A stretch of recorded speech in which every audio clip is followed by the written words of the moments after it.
ಈ ವಿಷಯದ ಬಗ್ಗೆ ನನಗೆ ತುಂಬ ಜನ ಕೇಳ್ತಿದ್ರು ಕಮೆಂಟ್ಸಲ್ಲಿ. ಅದು ನಿಮ್ಗಳ ತಲೆಗಳಲ್ಲೂ ತುಂಬಾ ಓಡ್ತಾ ಇರುತ್ತೆ. ನಾನಿವತ್ತು ನಿಮಗೆ ಅದ್ರ ಬಗ್ಗೆ ಕ್ಲಾರಿಟಿ ಕೊಡ್ತೀನಿ. ಏನು ವಿಷಯ ಅಂದರೆ, ಇವಾಗ ಎಲ್ರಿಗೂ ಅನುಮಾನ ಏನು ಬಂದಿದೆ ಅಂದರೆ, ಸುದೀಪ್ ಸಾರು ನೆಕ್ಸ್ಟು ಬಿಗ್ ಬಾಸಿಗೆ ಬರಲ್ಲ ಅಂದ್ಬಿಟ್ಟು. ಮತ್ತು ಸುದೀಪ್ ಸರ್ ಆ ಜಾಗದಲ್ಲಿ ಇಲ್ಲ ಅಂದರೆ ನಮಗೆ ಬೇರೆಯವ್ರು ನೋಡೋಕ್ಕಾಗಲ್ಲ ಅಂತ ತುಂಬ ಜನ ಹೇಳ್ತಿದ್ದಾರೆ.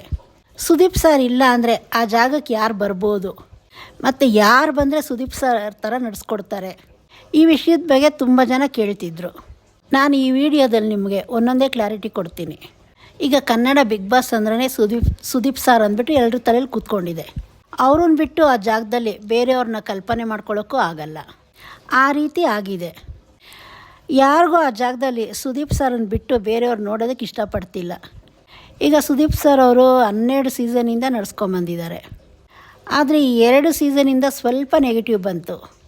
ಅದಕ್ಕೆ ಅವರು ಲಾಸ್ಟ್ ಸೀಸನ್ನೇ ಬರಲ್ಲ ಅಂತ ಹೇಳಿದರು. ಆದರೂ ಬಿಗ್ ಬಾಸ್ ಟೀಮ್ ಬಿಟ್ಟಿಲ್ಲ, ಹೆಂಗೋ ಮಾಡಿ ಕರ್ಕೊಂಬಂದರು. ಮತ್ತು ಈ ಸತಿನೂ ಸುಮಾರು ನೆಗೆಟಿವ್ ಆಗಿತ್ತು. ಫಿನಾಲೆಯಲ್ಲಿ ಸುದೀಪ್ ಸಾರೇ ಇದ್ರ ಬಗ್ಗೆ ಮಾತಾಡಿದ್ರು, ಈ ಥರ ಎಲ್ಲ ಹೋಗ್ತಿದೆ ಅಂದ್ಬಿಟ್ಟು. ತುಂಬ ಬೇಜಾರಿಂದನೇ ನಡೆಸ್ಕೊಟ್ರು. ಈ ಸೀಸನ್ನೂ ತುಂಬ ನೆಗೆಟಿವ್ ಆಯಿತು. ತುಂಬ ಕಡೆ ಕೇಳಿ ಬರ್ತಿದೆ ಅವ್ರು ಬರಲ್ಲ ಅಂದ್ಬಿಟ್ಟು.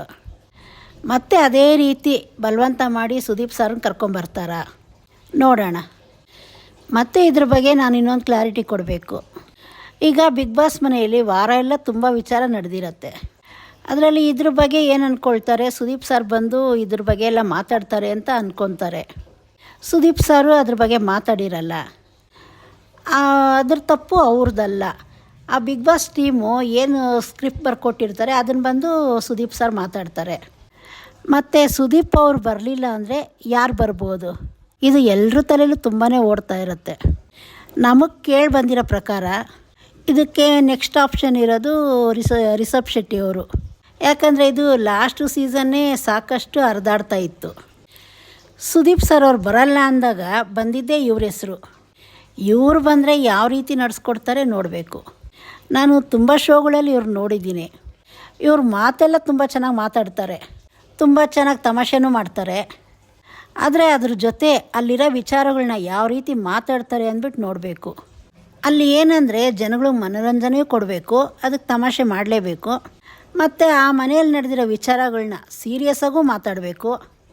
ಇವ್ರು ಬಂದರು ಅಂದರೆ ಅದನ್ನು ಯಾವ ರೀತಿ ನಿಭಾಯಿಸ್ತಾರೆ ಅದೊಂದು ಕುತೂಹಲ ಇದೆ, ಮತ್ತು ಕಾದು ನೋಡಬೇಕು. ಈಗ ಬಿಗ್ ಬಾಸ್ ಅವ್ರ ಪ್ರಕಾರ ಇವ್ರು ಬರ್ಬೋದು ಅಂತ ಅನಿಸುತ್ತೆ. ಆದರೆ ಜನಗಳು ಯಾರು ನೋಡಬೇಕು ಅಂತ ಇಷ್ಟಪಡ್ತಾ ಇದ್ದಾರೆ ಅಂದರೆ, ತುಂಬ ಜನ ಬಾಯಲ್ಲಿ ಬರ್ತಿರೋದು ಇವ್ರ ಹೆಸರು, ಕಾಮಿಡಿ ಗಣೇಶ್ ಅವರು. ಯಾಕಂದರೆ ಈ ಹಿಂದೆ ಇವ್ರು ನಡ್ಸ್ಕೊಂಬಂದಿರೋ ಪ್ರೋಗ್ರಾಮೆಲ್ಲ ನಾವು ನೋಡ್ಕೊಂಬಂದಿದ್ದೀವಿ. ಇವರು ಫಿಲಮ್ ಇಂಡಸ್ಟ್ರಿಗೆ ಬರೋದಕ್ಕಿಂತ ಮುಂಚೆ ಒಂದು ಪ್ರೋಗ್ರಾಮ್ ಮಾಡ್ತಿದ್ರು, ಫೋನಲ್ಲಿ ಮಾತಾಡಿ ಫ್ರಾಂಕ್ ಮಾಡೋದು. ಅದು ತುಂಬಾ ಫೇಮಸ್ ಆಗಿತ್ತು. ಯಾಕಂದರೆ ಅಲ್ಲಿ ಯಾವುದೇ ಸ್ಕ್ರಿಪ್ಟು ಏನೂ ಇರಲ್ಲ. ಅವರು ಏನು ಫೋನಲ್ಲಿ ಮಾತಾಡ್ತಾರೆ ಅದಕ್ಕೆ ತಕ್ಕಾಗಿ ಇವರು ಮಾತಾಡಬೇಕಾಗಿತ್ತು.